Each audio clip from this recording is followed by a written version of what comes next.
โอ้โหอนุมานดัดนิ้วหน่อยเร็วตัวเล็กอยู่ข้างหน้าเลยนะครับเชิญ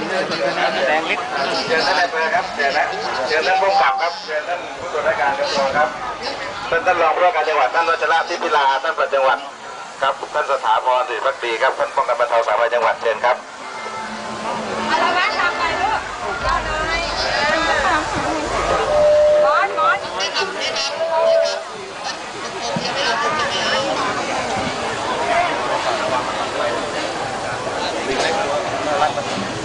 ท่านที่สองใจเชิญ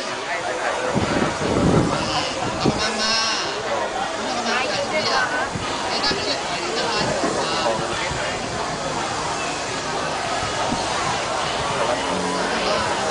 เอาจากตัวเรียนมา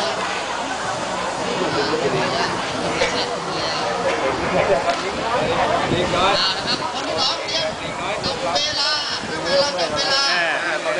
ลพบุรีเป็นเมืองลิงนะครับวันนี้เป็นตัวอย่างนะครับประกาศผลผู้ชนะพระองค์ครับขออนุญาตนำไปในปีต่อไปครับต้องขอขอบคุณโรงเรียนเรือต้นนะครับที่สนับสนุนกิจกรรมมาวันนี้เราจะมีจากโรงเรียนต่างๆมาทยอยกันมาแสดงครับท่านครับ